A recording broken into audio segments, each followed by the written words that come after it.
लगभग 8:30 बजे नगीना देहात पुलिस को सूचना प्राप्त हुई थी कि रायपुर सादात के एक मोहल्ले में एक मकान में शुरुआत में जो सूचना मिली थी वो मिली थी कि चोरी की घटना हुई है। उस सूचना पे तत्काल थाना प्रभारी गए और कुछ समय बाद सीओ साहब भी गए। वो दोपहर में एक तहरीर दी गई कि घर में डकैती हुई है और घर में जो पीड़िता थी उसके साथ सामूहिक दुष्कर्म की घटना हुई है। उसके बाद घटनास्थल का निरीक्षण मेरे द्वारा भी किया गया और सुसंगत धाराओं में अभियोग दर्ज किया गया।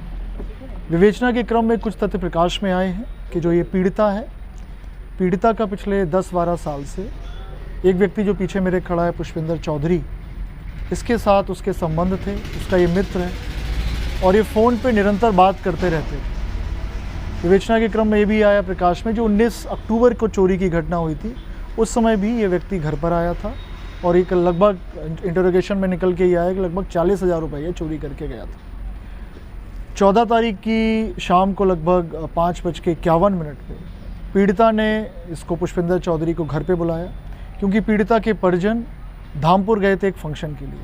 तो वो धामपुर निकले और इसने घर पे बुलाया और इसने ये सारा सामान जो आपको दिख रहा है, चांदी का सामान है, जेवर है, सोने का जेवर है, कुछ घड़ियाँ हैं, करेंसी नोट्स हैं, मोबाइल फ़ोन है, LED है, स्कूटी है, ये सब इसने इसके सुपुर्द कर दी और ये सारा सामान लेके बिजनौर आ गया। विवेचना में ये भी आया है, तथ्य प्रकाश में आए हैं कि इसके ऊपर कर्जा है काफ़ी, उसको चुकाने के लिए इसने घटना पीड़िता के साथ मिल के ये की। विवेचना के क्रम में तथ्य में ये भी आया प्रकाश में कि जो चोट पीड़िता को आई है वो उसने स्वयं की है, इसके साथ मिल के की है। अभी तक की विवेचना में दुष्कर्म की कोई बात की पुष्टि नहीं हुई है, प्राइवेट पार्ट्स में कोई इंजरी नहीं है और जो भी तथ्य प्रकाश में इनको हम लोग फर्दर कंक्लूजन पर लेकर जाएंगे और साइंटिफिक इन्वेस्टिगेशन करके उसमें शीघ्र चार्जशीट लगाएंगे और माननीय न्यायालय में पैरवी करके इनको कड़ी से कड़ी सजा दिलवाएंगे। Thank you. कोई सवाल आपको अगर पूछना है? कहाँ का रहने वाला सर? ये कीरतपुर थाने का रहने वाला, लेकिन फिलहाल ये बिजनौर में रहता है। करता क्या है सर? पुष्पिंदर चौधरी ये पहले अध्यापक था, ये पीड़िता भी पहले अध्यापक थी, दोनों में उसी समय मित्रता हुई।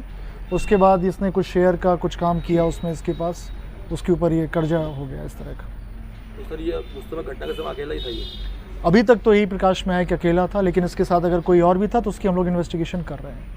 लेकिन फिलहाल इसने यही बताया कि अकेला गया था, लेकिन हम हर चीज़ को बिल्कुल गहनता से विवेचना कर रहे हैं। तो सर ये पुलिस वहाँ तक पहुँची इस तक, तो इसके लिए क्या रास्ता बना, मतलब क्या साधन बना, कौन सा रास्ता बना इससे जो इस तक? इंटरोगेशन हम लोग करते हैं। हम लोगों ने क्राइम सीन है, आपने भी देखा होगा कि शाम को 7 बजे कोई छत के रास्ते से कूद के इस तरह की घटना कर दे, जनरली नहीं होती है, अमूमन नहीं होती। इसलिए हम लोग भी इसको थोड़ा, जैसे आपने बताया मीडिया में चला भी है कि हम लोग थोड़ा अलग दृष्टि से इसको देख रहे थे, हर एंगल से इसको देख रहे थे, कहीं कुछ, क्योंकि सटीक सूचना देना कि हम लोग परिजन को ने कहा था कि 10 बजे रात तक हम लोग लौट आएंगे और परिजन लगभग 5:30-6 बजे गए हैं, तो 4 घंटे की ये जो सटीक सूचना है वो वही कर सकता है जो परिचित हो या घर का इंसाइडर हो।